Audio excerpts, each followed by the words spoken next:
Hello class, welcome back बच्चों। लो प्यारे बच्चों, सोर्स ऑफ बिजनेस फाइनेंस पे क्लास लेक्चर डिलीवर कर रहा हूं। बहुत आराम से मेरी बात को समझना।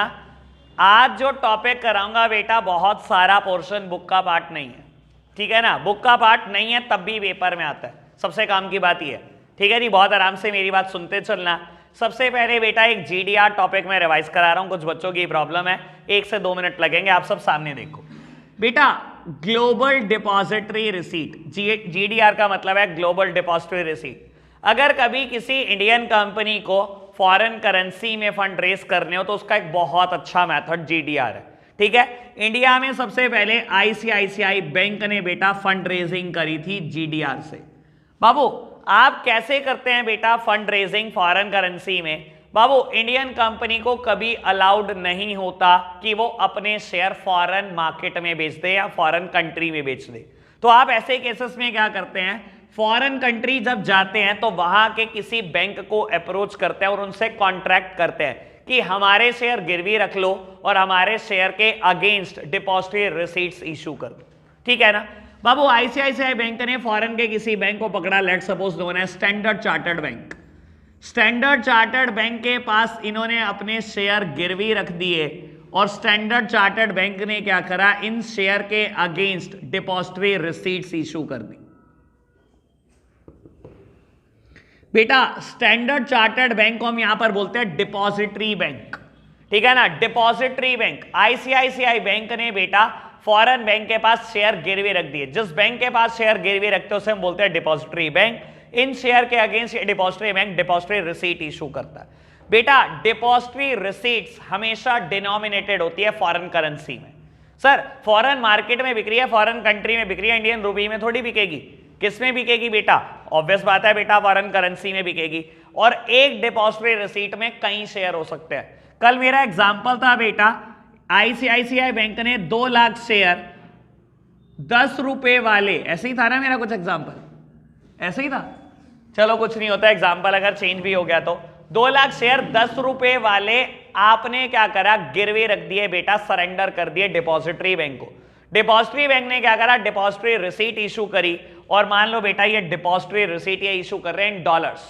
इन्होंने क्या करा बेटा, एक डिपॉजिटरी रिसीट में कंबाइन करे 7 शेयर। 7 शेयर मिलाकर कितने के बन गए? 70 के। एक शेयर 10 का है बेटा, तो 7 शेयर मिलके कितने हो गए? 70 रुपए के हो गए बेटा। लेकिन क्या ये रुपए में बेचे जाते हैं बेटा? नहीं, ये तो किस में बेचे जाते हैं? फॉरेन करेंसी में।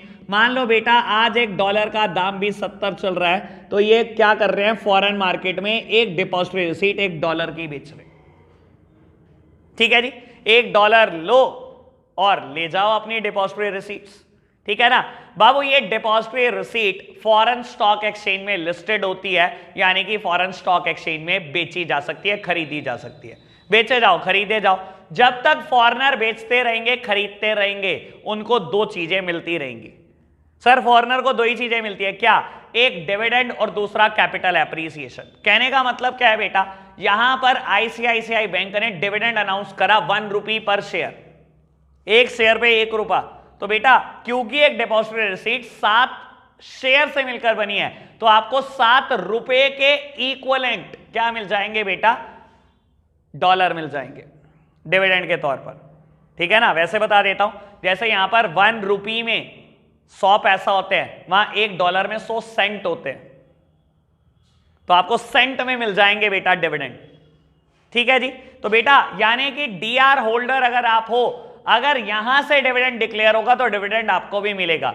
अगर यहां से शेयर का दाम बढ़ेगा तो आपकी भी डीआर का दाम बढ़ेगा। मान लो बेटा यहां से 10 रुपए के बजाय 12 रुपए का हो गया एक शेयर, हर शेयर पे 2 रुपए बढ़ गए, तो सर यहां पर एक डीआर 14 रुपए बढ़ जाएगी, क्योंकि एक डीआर में कितने हैं? 7 शेयर हैं बेटा। तो यानी कि बेटा डीआर होल्डर को डिविडेंड भी मिलता है, कैपिटल एप्रिसिएशन भी मिलता है, बट क्या नहीं मिलता? Voting right. सर सब जानते हैं बेटा, कोई भी पर्सन फॉरेन कंट्री से आएगा नहीं आपके देश सिर्फ एक वोट करने, इसी वजह से कभी भी डीआर होल्डर को वोटिंग राइट दिए ही नहीं गए। क्लियर हुई थी इतनी बात? ये बात समझ आई थी बाबू? अगर ये फॉरेन मार्केट में बिकता रहेगा तो बिकता रहे बेटा, लेकिन अगर डीआर को कभी किसी इंडियन को बेच दिया गया तो इंडियन कभी भी डीआर को कन्वर्ट करा सकता है into the number of share it represent. यानी कि इंडियन क्या करेगा डीआर का, इंडियन के लिए डीआर की क्या वर्थ है, वो क्या करेगा बेटा, आईसीआईसीआई बैंक के पास जाएगा, कहेगा ये एक डीआर रख लो, लाओ मेरे को 7 शेयर दे दो, और जैसे ही आपको शेयर मिले तो आपको तीनों चीजें मिलेंगी बेटा, डिविडेंड भी, कैपिटल एप्रिसिएशन भी, as well as voting rights. सब कुछ हो गया होगा, अब तो फ्रेश हो गया, दोबारा याद आ गया सब कुछ। सर ये डायग्राम अगर आप दिमाग में रख दोगे ना, एक एक वर्ड लिखा जाएगा बुक का, एक एक वर्ड मैंने पढ़ाया था बेटा इसी डायग्राम से कल भी आपको। ठीक है जी, चलो जी आगे बढ़ते हैं मेरे प्यारे बच्चों। सामने देख रहे हैं सर आप 2 नए टॉपिक, बेटा बुक में तो एक एक पैराग्राफ लिखा गया है, लेकिन हमें बेटा एक पैराग्राफ से कुछ ज्यादा बात करनी है। ठीक है जी, टॉपिक का नाम है बेटा fix capital versus working capital. बेटा फिक्स कैपिटल कह लो, फिक्स एसेट्स कह लो, कोई फर्क नहीं होता, और वर्किंग कैपिटल कह लो, करंट एसेट्स कह लो, कोई फर्क नहीं होता बिजनेस स्टडीज के हिसाब से। अकाउंट्स में बेटा वर्किंग कैपिटल और करंट एसेट अलग अलग वर्ड है। अकाउंट में बेटा वैसे वर्किंग कैपिटल का मतलब होता है current assets minus current liability, लेकिन बेटा एज पर बीएसटी वर्किंग कैपिटल हो या करंट एसेट हो, it is one and the same thing, और फिक्स कैपिटल और फिक्स्ड एसेट्स हो, it is one and the same thing. ठीक है जी, अब बेटा ये अकाउंट्स वाली बात है, ये पहले आपसे पूछ लेता हूं, बाकी सारी बातें मैं बताऊंगा। सर फिक्स्ड एसेट्स क्या होती है, बस कुछ पूछ लो हैं। पहली बार तो यार एक बच्चा बोला हाँ कुछ, यार ये तो नहीं यार, ऐसी बात गलत है यार, बोल दे क्या हो गया, जो समझ में आता कुछ तो बोल यार। यार ये क्या बात हुई यार, कुछ फिक्स्ड एसेट्स क्या होती है बेटा? करंट एसेट्स और फिक्स्ड एसेट्स में क्या डिफरेंस होता है बेटा? फिक्स्ड एसेट्स का पर्पस कभी भी सेल नहीं होता, और फिक्स्ड एसेट्स बिजनेस में इन्वेस्टेड रहती हैं फॉर मोर देन 1 ईयर, या बेटा बिजनेस को रिटर्न देती हैं 1 साल के बाद। सर दोनों बातें हो सकती हैं, या तो बेटा बिजनेस में इन्वेस्टेड रहेंगी 1 साल से ज्यादा के लिए, जैसे कि land and building, plant and machinery, furniture, fixture, या बिजनेस को रिटर्न देंगी 1 साल के बाद, जस्ट लाइक इन्वेस्टमेंट्स। ठीक है ना बेटा, इनका पर्पस कभी बेचना होता ही नहीं है।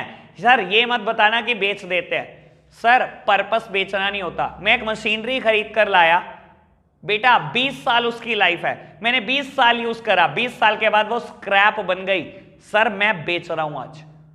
क्या पर्पस बेचना था क्या? पर्पस कभी सेल नहीं होता बेटा, वो तो स्क्रैप हो गया तो बेचूंगा ही। फिक्स्ड एसेट्स वो एसेट्स होती हैं बेटा जो बिजनेस में इन्वेस्टेड रहती है फॉर मोर देन 1 ईयर, या बिजनेस में रिटर्न देती हैं 1 साल के बाद, इनका पर्पस कभी सेल नहीं है। तो करंट एसेट्स क्या होती हैं बेटा बाबू? इनका पर्पस ही सेल है या बेटा it can be converted into cash और cash equivalent within 1 year, 1 साल के अंदर अंदर कैश में कन्वर्ट हो जाती है। ठीक है जी, सर कुछ एग्जांपल के तौर पे बात कर देता हूं। लैंड एंड बिल्डिंग, यहां पर plant and machinery, furniture and fixtures, ये 3 एग्जांपल याद रख लेना, मेरे लिए बहुत है। वर्किंग कैपिटल में एग्जांपल बहुत सारे हो सकते हैं। सबसे पहले तो एक स्टॉक, डेटर, बीआर, सर अब तो बीआर पढ़ लिया इसलिए मैं लिख सकता हूं, cash in hand, cash at bank, वैसे और बहुत सारे हो सकते हैं, लेकिन बेटा जितना मैंने लिखा है इतना मेरे लिए बहुत है। मुझे बिजनेस स्टडीज करानी है, कौन सा अकाउंट्स में जाना है, इतनी बात क्लियर। सर आपके कोर्स में ना बिल्कुल पहला टॉपिक इस चैप्टर में यही लिखा गया था, फिक्स्ड एसेट्स और वर्किंग कैपिटल, ठीक है ना।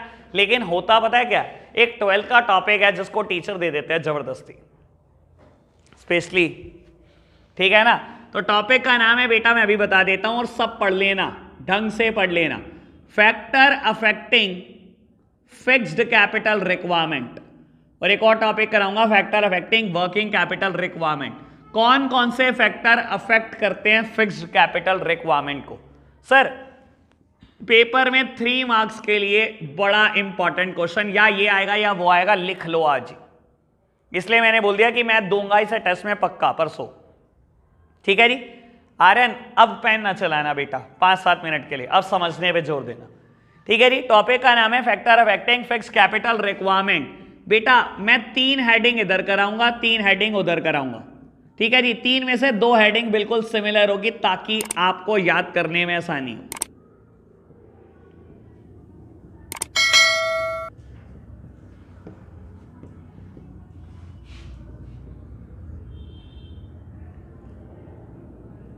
लो प्यारे बच्चों, पहले ये 3 हेडिंग समझाता हूं, फिर इधर की 3 हेडिंग समझाऊंगा। टॉपिक का नाम है कौन कौन से फैक्टर अफेक्ट करते हैं फिक्स्ड कैपिटल रिक्वायरमेंट को। सर अगर कभी एग्जांपल देना पड़ेगा तो मैं अभी ये 3 एग्जांपल का यूज करूंगा, plant and machinery, furniture, fixtures और लैंड एंड बिल्डिंग का। बाबू सबसे पहली चीज जो फिक्स्ड कैपिटल रिक्वायरमेंट पे अफेक्ट डालती है वो है nature of business. Sir business 3 तरीके का हो सकता है मेरे प्यारे बच्चों, सब सामने देख रहे हैं मेरी तरफ।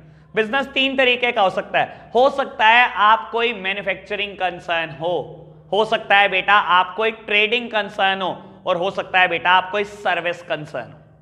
सर मैन्युफैक्चरिंग कंसर्न क्या होती है, सब सामने देख रहे हैं। मैन्युफैक्चरिंग कंसर्न क्या होती है बेटा, खरीदती कुछ और है, प्रोसेस करती है, बेचती कुछ और है। ऐसी सारी ऑर्गेनाइजेशन मैन्युफैक्चरिंग कंसर्न होती हैं। खरीदती तो है रॉ मटेरियल, प्रोसेस करती हैं, बेचती हैं फिनिश गुड्स। ऐसी सारी ऑर्गेनाइजेशन मैन्युफैक्चरिंग होती है। ट्रेडिंग क्या होती है, जो खरीदती हैं वही बेच देती हैं। चेयर खरीदी, चेयर बेच दी। एसी खरीदा, एसी बेच दिया। अलमीरा खरीदी, अलमीरा बेच दी। बेटा जो खरीदते हैं वही बेचती हैं, कोई प्रोसेसिंग नहीं करती। ऐसी सारी ऑर्गेनाइजेशन होती है ट्रेडिंग कंसर्न। और सर्विस के तो खैर बहुत सारे एग्जांपल आपके पास है। अच्छा अब एक बात गेस कर दो बस, फिक्स्ड कैपिटल किसको ज्यादा चाहिए होती होगी, मैन्युफैक्चरिंग को, ट्रेडिंग को, या सर्विस कंसर्न को? आपका दिल नहीं कहना चाहिए, बस लॉजिक होना चाहिए आपके पास। सर ज्यादा फिक्स्ड कैपिटल किसको चाहिए, मैन्युफैक्चरिंग, ट्रेडिंग या सर्विस कंसर्न? क्यों? क्योंकि उन्हें सारा प्रोसेस करना है तो उसके लिए मशीनरी चाहिए होगी, और जो रॉ मटेरियल आएगा पहले उसको लेने के लिए इनकम चाहिए होगी, मतलब कैपिटल चाहिए होगी। तो रॉ मटेरियल खरीदना तो स्टॉक खरीदना हो गया, ये तो करंट एसेट में चली गई। बस ये 3 एग्जांपल देना और कहीं कुछ ना देना। तो मैं सर्विस कंसर्न हूं, मुझे लैंड नहीं चाहिए, हवा में पड़ रही है। सर देखो एक बात सुनो, चलो मैं करता हूं जो आप तू बात बोल रही है बिल्कुल ठीक बोल रही है। एक बार ऋतिक की भी सुन लो। ऋतिक किसको ज्यादा चाहिए, क्यों?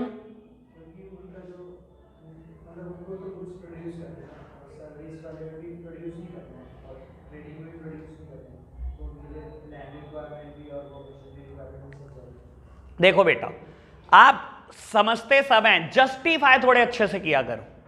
जस्टिफाई करने का तरीका क्या, सुनो बेटा। आप सबसे पहले लिखेंगे नेचर ऑफ बिजनेस में, बिजनेस 3 तरीके का होता है, मैन्युफैक्चरिंग कंसर्न, ट्रेड। मैं नोट्स दूंगा ऑल दो इसके, फिलहाल मैं बता रहा हूं कैसे लिखना है। आराध्या मत लिखो। 3 तरीके की होती है ऑर्गेनाइजेशन, मैन्युफैक्चरिंग, ट्रेडिंग और सर्विस कंसर्न। मैन्युफैक्चरिंग कंसर्न वो जो रॉ मटेरियल खरीदेंगी, प्रोसेस करेंगी, बेचेंगी फिनिश गुड्स। ट्रेडिंग कंसर्न वो जो खरीदेंगी वही बेच देंगी। सर्विस कंसर्न वो जो सिर्फ सर्विस प्रोवाइड करेंगी। अब सुनना बेटा, मैन्युफैक्चरिंग कंसर्न, ट्रेडिंग कंसर्न और सर्विस कंसर्न 3 तरीके के कंसर्न है। सर लैंड एंड बिल्डिंग सबको चाहिए विदाउट एनी डाउट। मैं सर्विस दे रहा हूं, क्या मुझे लैंड एंड बिल्डिंग नहीं चाहिए? अगर कोई मैन्युफैक्चरिंग कर रहा है क्या उसको लैंड एंड बिल्डिंग नहीं चाहिए? और अगर कोई सिर्फ ट्रेडर है तो सर दुकान उसको भी चाहिए सामान बेचने के लिए। तो लैंड एंड बिल्डिंग सबको चाहिए without any doubt. Sir furniture and fixture सबको चाहिए, ये मत कह देना किसी को नहीं चाहिए। बाबू आपको नहीं चाहिए क्या? मैं सर्विस दे रहा हूं, क्या मुझे फर्नीचर की जरूरत नहीं है क्या? सर है जरूरत फर्नीचर की, सबको है। लेकिन बेटा अगर बात करोगे ना प्लांट एंड मशीनरी की, वो सिर्फ मैन्युफैक्चरिंग कंसर्न को चाहिए। क्या करेगी trading concern plant and machinery खरीद के? आपने चेयर खरीदी, चेयर बेच दी, क्या करोगे मशीनरी खरीद के? सर सर्विस कंसर्न में भी कुछ एक्सटेंट तक चाहिए होती है प्लांट एंड मशीनरी, पर इतनी नहीं जितनी मैन्युफैक्चरिंग को चाहिए। मेरी सीए वाली सर्विस के एंगल से सोचो। सर मैंने भी खरीदी है 2 मशीनरी, लैपटॉप मशीनरी होती है, प्रिंटर मशीनरी होती है, लेकिन 2 मशीनरी खरीद के मेरा काम धंधा शुरू हो जाता है। मैन्युफैक्चरिंग कंसर्न में 2 मशीन से काम नहीं चलता। मां बेटा कहीं लाखों कहीं करोड़ों की मशीनरी आ जाती है। अगर कोई डॉक्टर सर्विस प्रोवाइड कर रहा है, आज की तारीख में आप देखते हो बेटा एमबीबीएस एमडी डॉक्टर मशीन रखते हैं, 2-3 टूल्स तो रखते हैं ना अपने पास, और कुछ नहीं तो बेटा ईसीजी टाइप मशीनरी होती है उनके पास, ठीक है ना, अल्ट्रासाउंड की मशीनरी होती है बेटा। मशीनरी होती है सर्विस के लिए भी, पर उस लेवल की नहीं बेटा जो मैन्युफैक्चरिंग कंसर्न को चाहिए। 10 manufacturing concern require more fixed capital as compare to the trading concern और as compare with the service concern. Clear हुई बात? पहली हेडिंग क्लियर। सेकेंड हेडिंग है स्केल ऑफ ऑपरेशन। बेटा ऑपरेशन का स्केल 3 तरीके का हो सकता है। आप कोई लार्ज स्केल एंटिटी हो, हो सकता है आप कोई मीडियम स्केल पर काम कर रही एंटिटी हो सकता है बेटा आप स्मॉल स्केल पे काम कर रहे कोई एंटिटी हो। सर स्मॉल स्केल क्या होता है? आपका धंधा एक शहर में शुरू हुआ है, एक शहर में ही खत्म होने वाला है, ये स्मॉल स्केल होता है। मीडियम स्केल बेटा 10-12 शहरों में धंधा हमारा, 2-3 स्टेट्स तक हमारा धंधा जा चुका है, मीडियम स्केल। और लार्ज स्केल क्या होता है बेटा? नेशन वाइड बिजनेस है बेटा, या मल्टीनेशनल कंपनी हो। सिर्फ गैस करना है किसको फिक्स कैपिटल ज्यादा चाहिए, लार्ज स्केल, मीडियम स्केल और small scale? Large scale obvious बेटा, एग्जांपल से ही क्लियर हो रहा होगा। आप खुद सोचो, आपके गली मोहल्ले का टेलर वर्सेस ब्लैकबेरी, दोनों के पास मशीनरी सेम, उसके पास 4, उसके पास 4000।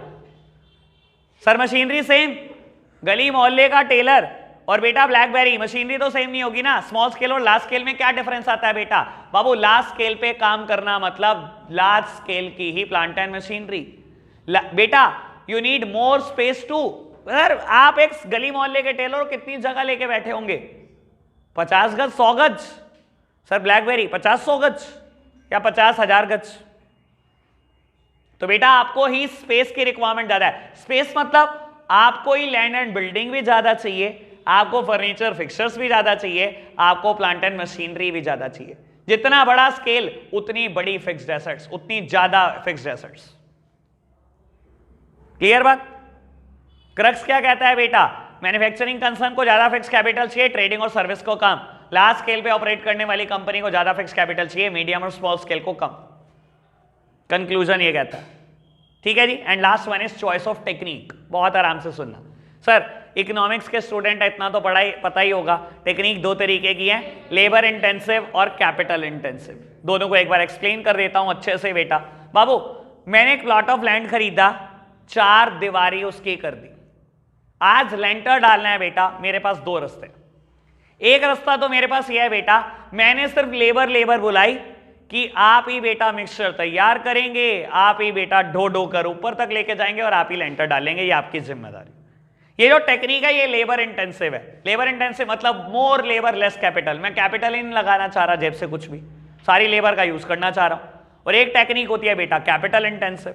4 दीवारी खड़ी करने के बाद मैंने 2 मशीनरी मंगाई, एक वो जो बेटा मिक्सचर क्रिएट करेगी, एक वो जो लिफ्ट टाइप मशीनरी है जो मटेरियल ऊपर लेके जाएगी, लेकिन लेबर बुलाई मैंने बस 5। तो बेटा ये जो मैं टेक्निक का यूज कर रहा हूं ये कैपिटल इंटेंसिव है कि मोर कैपिटल लेस लेबर। मैं चाहता हूं बेटा कैपिटल ज्यादा इन्वेस्ट करूं, लेबर का कम यूज करूं। समझदार को इशारा काफी। सर फिक्स कैपिटल रिक्वायरमेंट कहां ज्यादा है, लेबर इंटेंसिव में कैपिटल इंटेंसिव में? एग्जाम्पल ही मैंने जान के ऐसा दे दिया ताकि दिमाग में जाए सीधा।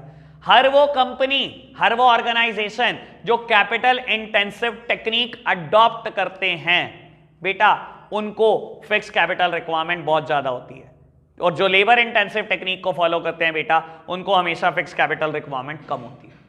सर वैसे एक बात बताओ, प्रेजेंटली इंडिया में सबसे ज्यादा कैपिटल इंटेंसिव टेक्निक यूज होती है लेबर इंटेंसिव? नहीं होती तो कैपिटल इंटेंसिव है यूज। सर क्या बात कर रहे हो आप?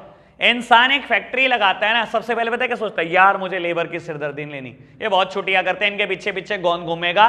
अगर वो 10 लाख रुपए की कैपिटल लगाएं, मतलब मशीनरी खरीदें, और 20 लेबर हो, तो उससे बेटर चाहेंगे कि मैं 1 करोड़ रुपए खर्च करके 2 लेबर से काम चला लूं। हर कोई ये चाहता है बेटा कि कैपिटल इंटेंसिव टेक्निक का मैं यूज करूं, मुझे लेबर की सिरदर्दियां नहीं लेनी। लेकिन इंडिया के लिए अच्छा क्या है? इंडिया के लिए अच्छी लेबर इंटेंसिव है। क्यों बेटा? सर इतनी अनएम्प्लॉयमेंट, लेबर इंटेंसिव से क्या होता है, लेबर को नौकरी मिल जाती है। मैं हमेशा एक बात बोलता हूं बेटा, ब्रिटिशर्स से जो इकोनॉमी हमने इनहेरिट की थी ना बेटा 1947 में, वो जो इकोनॉमी थी ना, उसका फीचर पता है क्या है बेटा? Labour surplus economy and capital deficient economy. सब कुछ तो लूट के ले गए वो, तो इंडिया में कैपिटल तो बची ही नहीं। Capital deficient economy having labour surplus economy, हमने ये इकोनॉमी हायर करी है ब्रिटिशर से, उस दिन से लेकर आज तक यही फीचर है हमारी इकोनॉमी का। तो इंडिया के लिए अच्छा लेबर इंटेंसिव है, लेकिन बेटा होता यूज ज्यादा कैपिटल इंटेंसिव। चलो खैर, इतनी बात तो क्लियर हो गई ना। 3 हेडिंग ओके, नोट्स दे दूंगा अभी आपको बैच के बाद ही। फिलहाल बताओ इतनी बात समझ में आई? तीनों हेडिंग क्लियर? मैन्युफैक्चरिंग कंसर्न को ज्यादा फिक्स कैपिटल चाहिए, ट्रेडिंग और सर्विस को नहीं चाहिए। लार्ज स्केल पे ऑपरेट करने वाली ऑर्गेनाइजेशन को ज्यादा चाहिए, मीडियम और स्मॉल स्केल को नहीं चाहिए। कैपिटल इंटेंसिव टेक्निक यूज करने वाली ऑर्गेनाइजेशन को ज्यादा फिक्स कैपिटल चाहिए, लेबर इंटेंसिव को नहीं चाहिए। क्लियर बात? चलो जी आ जाओ प्यारे बच्चे, बहुत मजा आने वाला है। फैक्टर अफेक्टिंग वर्किंग कैपिटल, ठीक है ना, हमने बात करनी है बेटा अब वर्किंग कैपिटल रिक्वायरमेंट की। सर एग्जाम्पल बिल्कुल ट्विस्ट हो चुके हैं, अब कोई भी एग्जाम्पल ये 3 ना दे मुझे, अब किसी ने एग्जाम्पल देना हो तो इन 5 का यूज करना, ठीक है जी। बाबू हेडिंग 2 तो बिल्कुल सेम कराऊंगा। Nature of business, sir again business 3 तरीके का होता है, मैन्युफैक्चरिंग कंसर्न, ट्रेडिंग कंसर्न और सर्विस कंसर्न। मैन्युफैक्चरिंग कंसर्न वो जो खरीदेगी कुछ और बेचेगी कुछ और, ट्रेडिंग कंसर्न वो जो खरीदेगी जो चीज वही चीज बेच देगी, सर्विस कंसर्न वो जो सर्विस प्रोवाइड करेगी। सर समझदार बच्चों को इशारा काफी। वर्किंग कैपिटल किसको ज्यादा चाहिए, मैन्युफैक्चरिंग, ट्रेडिंग और सर्विस?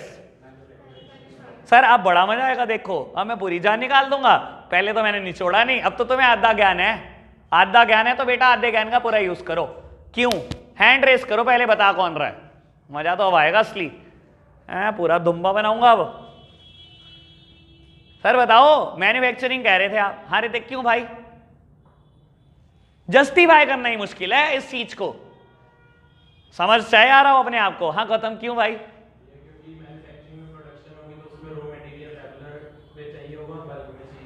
देख एक बात बताता हूं तेरे को गौतम भाई, पहले मेरी एक बात को सुनना। जब आप इन तीनों ऑर्गेनाइजेशन को कंपेयर करते हो ना, यानी कि मैं एक तो मैन्युफैक्चरिंग को कंपेयर कर रहे हो आप एक ट्रेडिंग वाले के साथ एक सर्विस वाले के साथ, जब आप इन तीनों को कंपेयर करो ना तो तीनों का ना एक ही जैसा लेवल मानना, यानी कि अगर मैन्युफैक्चरिंग मानोगे ना नेशनल लेवल की कोई ऑर्गेनाइजेशन, तो ट्रेडिंग भी नेशनल लेवल की मानना।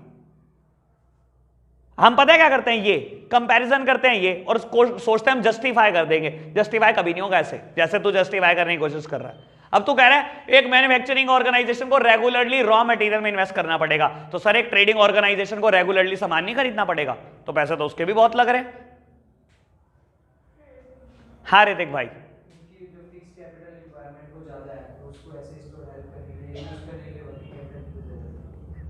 समझदार बच्चा है थोड़ा सा, ठीक है ना, लेकिन मैं इससे बहुत अच्छी बात बताने वाला हूं। नहीं तूने अपनी बात को बहुत बढ़िया जस्टिफाई करा, मैं मान सकता हूं तेरे को, ठीक है ना।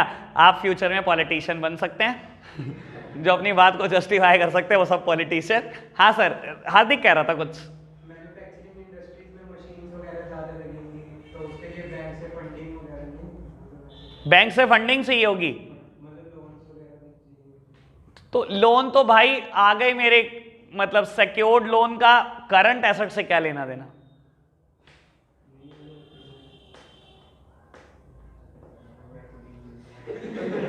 भूल गया? अच्छा चल ठीक है कोई नहीं, मैं बताता हूं सर। अब मैं आपको एक ऐसी बात बताने वाला हूं जो अभी तक आपने अकाउंट्स में टच नहीं करी, लेकिन इसकी जरूरत है यहां पर, ठीक है जी।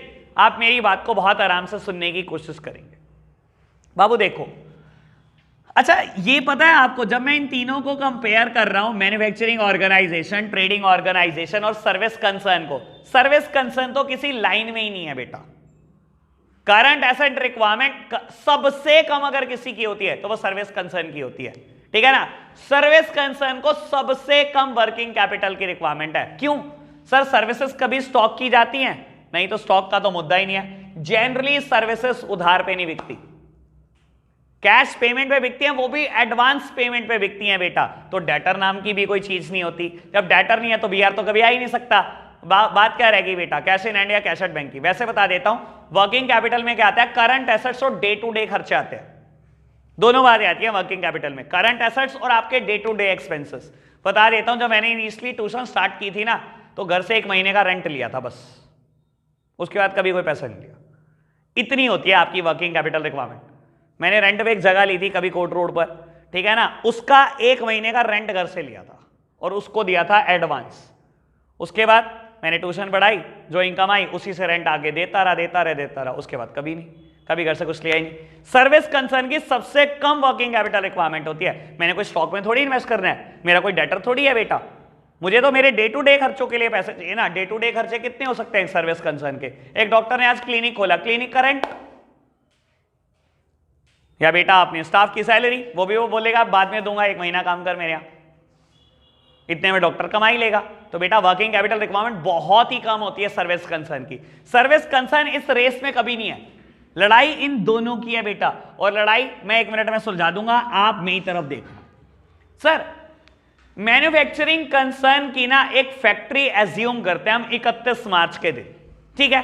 ये सोचकर देखो बेटा, ये ब्लैकबेरी की फैक्ट्री है, ठीक है, इमेजिनेशन में ब्लैकबेरी की फैक्ट्री है। आज 31 मार्च है, फाइनेंशियल ईयर का लास्ट डे है, ठीक है जी।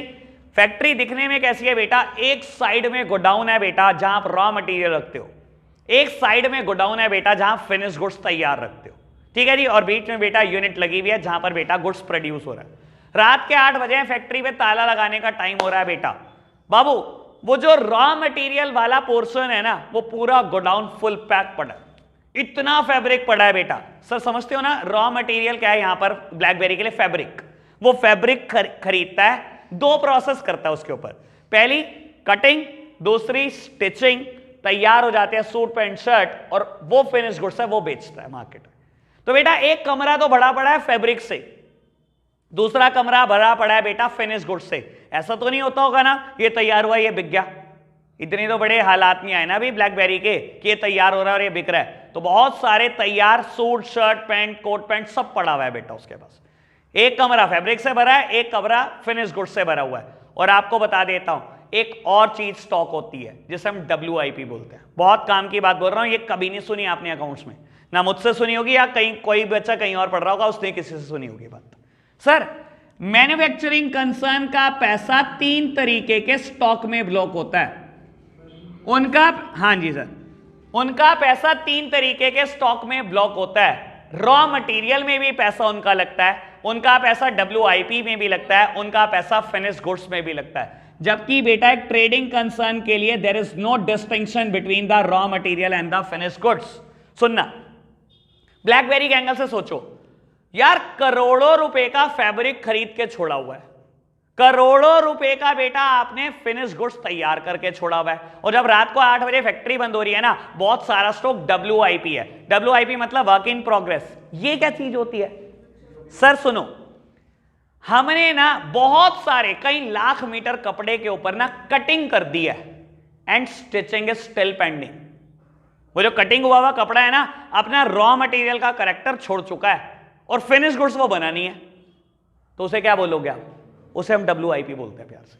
That means work in progress. यानी कि बेटा एक मैन्युफैक्चरिंग कंसर्न 3 स्टॉक में पैसा लगाती है, जबकि अगर आप ट्रेडिंग कंसर्न को सोचोगे ना, उसका पैसा सिर्फ एक ही तरीके के स्टॉक में लगता है, चाहे उसे आप रॉ मटेरियल बोलो चाहे फिनिश गुड्स, क्योंकि उसके लिए बेटा वही चीज रॉ मटेरियल है वही फिनिश गुड्स है। ट्रेडिंग कंसर्न के लिए there is no distinction between the raw material and the finish goods. वो चेयर खरीदते चेयर बेचती है, चेयर कोई रॉ मटेरियल कह दो, चेयर कोई फिनिश गुड्स कह लो।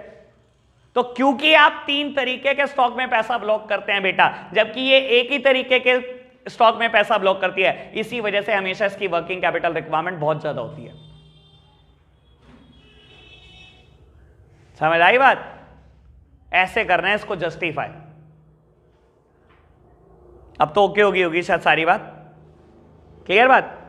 चलो सेकेंड हेडिंग बेटा सेम, जो वहां पर करी है वही सेम करेंगे। Scale of operation. Sir scale 3 तरीके का, लार्ज मीडियम स्मॉल, अब तो पता है ना बाबू, गैस करना है वर्किंग कैपिटल रिक्वायरमेंट किसकी ज्यादा जस्टिफाई कर सके वही बताना बस। लार्ज स्केल, मीडियम स्केल या स्मॉल स्केल, किसको वर्किंग कैपिटल ज्यादा चाहिए होती है? वर्किंग कैपिटल मतलब वही 5 चीजें, स्टॉक भी है बेटा, वो मैंने गलती से रब कर दिया था। क्यों अंशिका? क्योंकि लार्ज स्केल ज्यादा बड़े स्केल पे प्रोड्यूस करती है, तो उसको स्टॉक ज्यादा ही चाहिए। देख फिर मैं बोल रहा हूं, प्रोड्यूस भूल जा। अगर इसको प्रोडक्शन वाला मानेगी लार्ज स्केल को, तो स्मॉल स्केल को भी प्रोडक्शन वाला मान।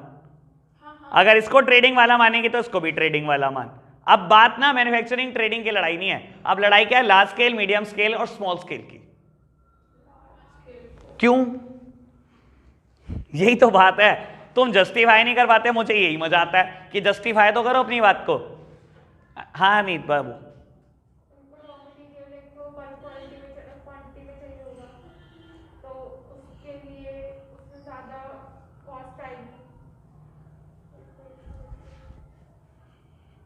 हाँ ऋतिक,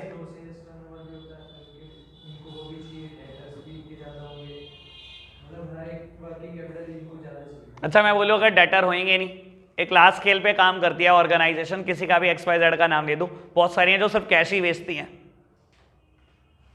स्मॉल स्केल में इन्वेस्टमेंट कम सर देखो मैं बस एक सिंपल सी बात करूंगा। देखो हरनीत ने बोली ये बात ठीक बोली, ऋतिक ने बोली बिल्कुल ठीक बोली, आपने बोली बिल्कुल ठीक बोली। सर एक ऑर्गेनाइजेशन लार्ज स्केल पे है, ठीक है, आप ट्रेडिंग कंसर्न ही मान लो, बस मैन्युफैक्चरिंग में मत जाओ, और एक स्मॉल स्केल पे है वो भी ट्रेडिंग कंसर्न। मैं इन दोनों को कंपेयर करता हूं बेटा, इजी डे और आपकी गली मोहल्ले का परचून वाला, किसी भी टाइम पर इन दोनों का स्टॉक बराबर होता होगा? सर गली मोहल्ले का परचून वाला कितना स्टॉक लगा लेगा? 10 लाख, 20 लाख, 50 लाख, करोड़, बस इतनी तो लिमिट है। Easy day sir all over India 250 store, इतने तो होंगे, हर स्टोर में 1-1 करोड़ का माल पड़ा है, 250 करोड़। क्या बात कर रहे हो? इनका कंपैरिजन कर रहे हो कि वर्किंग कैपिटल किसको ज्यादा चाहिए? समझ नहीं आ रहा। एक लार्ज स्केल ऑर्गेनाइजेशन को बेटा स्टॉक में हर टाइम बहुत सारे पैसे फंसा के रखने पड़ते हैं। डेटर की तो बात ही ना करो आप मुझसे, मैं तो सिर्फ एक ही बात को जस्टिफाई कर रहा हूं, स्टॉक कभी बराबर नहीं हो सकता। सर दोबारा कर लो और बात कर लो, गली मोहल्ले का गारमेंट वर्सेस रिलायंस फ्रेंड्स, ये लार्ज स्केल ये स्मॉल स्केल, करो दोनों का स्टॉक बराबर है। गली मोहल्ले का गारमेंट वाला कितना स्टॉक लगा लेगा? 10 लाख, 20 लाख, 50 लाख, बस। Sir Reliance friends all over India 300-400 store है, एक स्टोर में 5-5 करोड़ का माल पड़ा है। 5-5 करोड़ तो कुछ भी नहीं बोल रहा हूँ मैं, कम से कम 20-20 करोड़ का एक स्टोर में, 500 store all over India, 10,000 crore का स्टॉक। करो ना कंपैरिजन, क्लियर हो गई बात? All okay? लो जी प्यारे बच्चों, थर्ड वन की बात करते हैं। अब मेरे पास बहुत सारी हेडिंग है लेकिन मैं सबसे आसान लिखवा रहा हूं अपनी तरफ से। Seasonal factor. बेटा एक बिजनेस में मैंने हेडिंग लिखी है सीजनल फैक्टर। बेटा एक बिजनेस में 2 तरीके के सीजन आ सकते हैं, पीक सीजन और लीन सीजन। जैसे के लिए एसी के लिए पीक सीजन है समर्स और बेटा लीन सीजन है विंटर। लीन में नहीं बिकेगा बेटा, लीन में बस उनके लिए ही बिकेगा बेटा जो शादियों में दहेज में देते हैं बेटा, बाकी कोई खरीदने वाला नहीं है। बाकी तो बिकेगा कब बेटा? पीक में ही बिकेगा। बाबू समझदार को इशारा काफी। वर्किंग कैपिटल रिक्वायरमेंट पीक में ज्यादा, लीन में ज्यादा? ऑब्वियसली। बेटा देखो आपका एक शोरूम है, आप शोरूम चलाते हो, एसी बेचते हो, सारे इलेक्ट्रॉनिक्स बेचते हो। जनवरी आते आते आपका दिमाग कहता है बेटा कि एसी में पैसा लगाना शुरू करते, क्योंकि हमारा पीक सीजन आ रहा है। पीक सीजन में बेटा आप ज्यादा से ज्यादा पैसा अरेंज करके बेटा एसी खरीदते हो, शोरूम बिल्कुल पैक कर देते हो एसी से। लेकिन बेटा जैसे जैसे सितंबर आने लगता है आप बेटा एसी खरीदना बंद कर देते हो, सिर्फ ध्यान देते हो कि बिक जाए, बस किसी तरीके से मेरा स्टॉक निकल जाए। यही करते हो ना बेटा? तो पीक सीजन में हमेशा वर्किंग कैपिटल रिक्वायरमेंट ज्यादा, लेकिन लीन सीजन में बेटा वर्किंग कैपिटल रिक्वायरमेंट बहुत ज्यादा कम। क्लियर बात? बढ़े आगे, फैक्टरिंग की चर्चा कर दूं थोड़ी सी। आना है कि नहीं आना? आना तो नहीं है यार, लेकिन मैं तो चाह रहा था थोड़ा बहुत तो समझ लो यार। नहीं मेरा मुद्दा ही 5 मिनट का है, मैं कल करके क्या करूंगा? कल तो मैं नया चैप्टर शुरू कर दूंगा। अच्छा फोटो खींच ले भाई, खींच भाई खींच। मैं लिख देता हूं दोबारा, कुछ नहीं होता है। हाँ लिख देता हूं।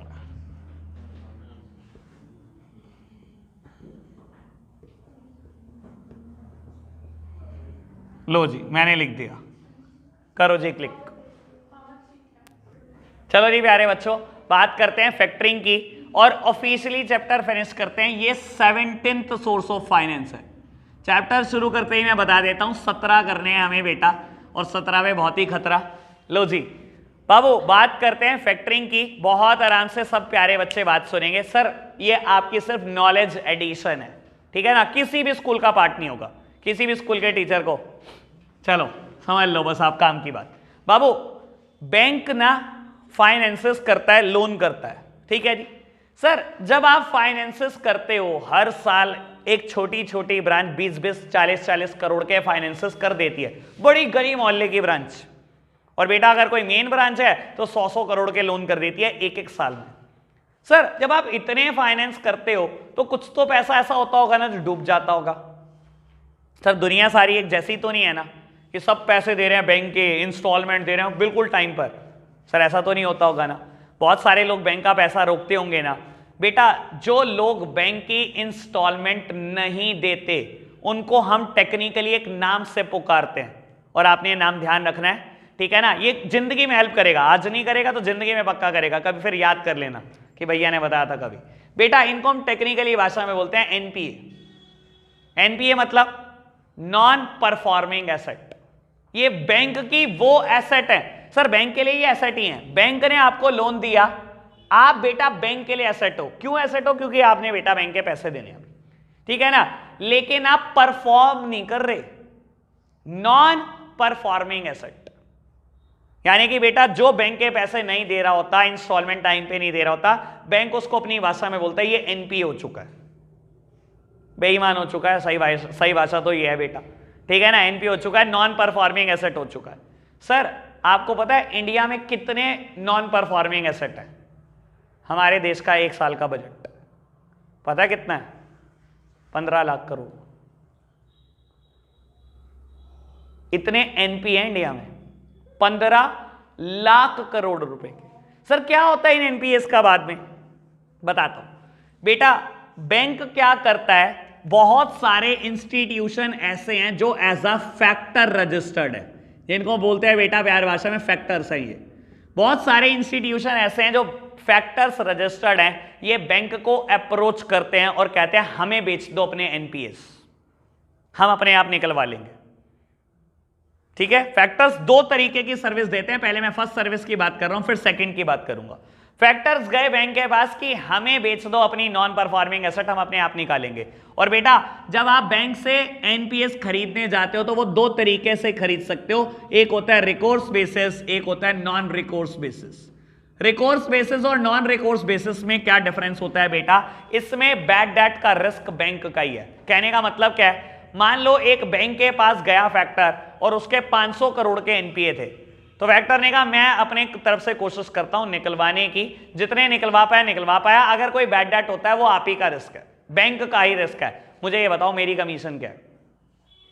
बैंक वेला नहीं है, बैंक के पास टाइम नहीं है, इसलिए बैंक कमीशन देने को भी तैयार बैठा कि आप घर घर जाकर पैसे निकलवाओ, किसी भी तरीके से बंदा ट्रेस करो, जहां से मर्जी ढूंढो, जो हथियार अपनाने अपनाओ, जेल करानी है जेल कराओ, पैसे चाहिए। बैंक ने कहा चल तेरी 10% कमीशन दी।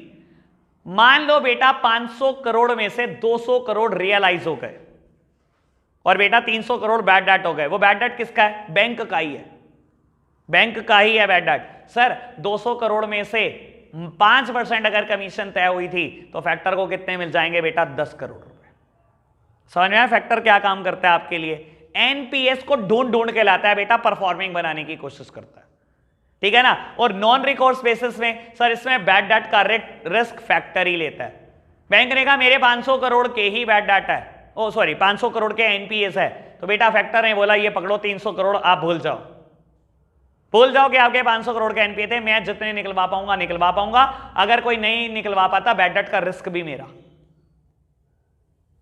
500 करोड़ के बदले में भी पकड़ा दिए 300 करोड़ एडवांस, और उसके बाद फैक्टर निकलवाने की कोशिश करेगा। मान लो फैक्टर निकलवा पाया 350 करोड़ तो 50 करोड़ कमा गया, और कम निकलवा पाया तो बेटा उसका लॉस। समझ में आया? रिकोर्स बेसिस और नॉन रिकोर्स बेसिस क्या है? ये तो पहली सर्विस है फैक्टर की। फैक्टर एक और सर्विसेज देते हैं, ये बहुत काम की सर्विस है। हाँ जी, रिकोर्स बेसिस और नॉन रिकोर्स बेसिस को। अच्छा पहली सर्विस का नाम समझ में आया? पहली सर्विस का नाम क्या है बेटा? ये बैंक को एनपीएस से अमाउंट रियलाइज करा कर देते हैं। उस अमाउंट को रियलाइज कराने के 2 अलग अलग तरीके हो सकते हैं, रिकोर्स और नॉन रिकोर्स। रिकोर्स बेसिस क्या होता है बेटा? जिसमें बैड डेट का रिस्क बैंक का है, और नॉन रिकोर्स बेसिस में बैड डेट का रिस्क किसका है? फैक्टर का ही रिस्क है, ठीक है जी। आप बैंक के पास गए, बैंक ने बताया मेरे 500 करोड़ के एनपीए। फैक्टर ने कहा ठीक है मैं कोशिश करता हूं निकलवाने की, जो निकल गया वो बहुत अच्छा, जो नहीं निकल पाया वो रिस्क आपका है, ठीक है जी। बैंक ने अपने 500 करोड़ के जितने भी अकाउंट होल्डर थे सबकी डिटेल दे दी। इन्होंने घर घर जाकर बंदा ट्रेस करा, किसी को जेल कराई, किसी की एसेट बेची, जो भी करना था इन्होंने सब करा। मान लो 200 करोड़ रियलाइज हो गए, 200 करोड़ आपने बैंक को दे दिए, 300 करोड़ का बैड डेट बैंक भुगतेगा। 200 करोड़ में से आपकी कमीशन 5% तय थी तो आपको मिले 10 करोड़, आपकी लॉटरी लग गई। नॉन रिकोर्स बेसिस में क्या होता है? बैड डेट का रिस्क फैक्टर का ही है। वो बैंक के पास गया, बैंक ने बताया 500 करोड़ के एनपी हैं, तो आपने क्या करा? एडवांस में 300 करोड़ बैंक को दे दिए, क्योंकि आपको लग रहा था शायद मैं 300 करोड़ से कुछ ज्यादा रियलाइज कर पाऊंगा, मैं कमा लेता हूं। आपने बेटा नॉन रिकॉर्ड्स बेसिस में बैंक को 300 करोड़ दे दिए और जब आपने निकलवाने करे शुरू, रिकवरिंग करानी शुरू करी तो बेटा वो रिकवरी कुछ ज्यादा हुई, मान लो बेटा 330 करोड़ हो गई, तो 330 में से 300 तो आपने दिए थे, यानी कि 30 करोड़ आपने कमा ली। यहां कमीशन ज्यादा इसलिए होती है क्योंकि रिस्क भी ज्यादा है, more the risk more the gain.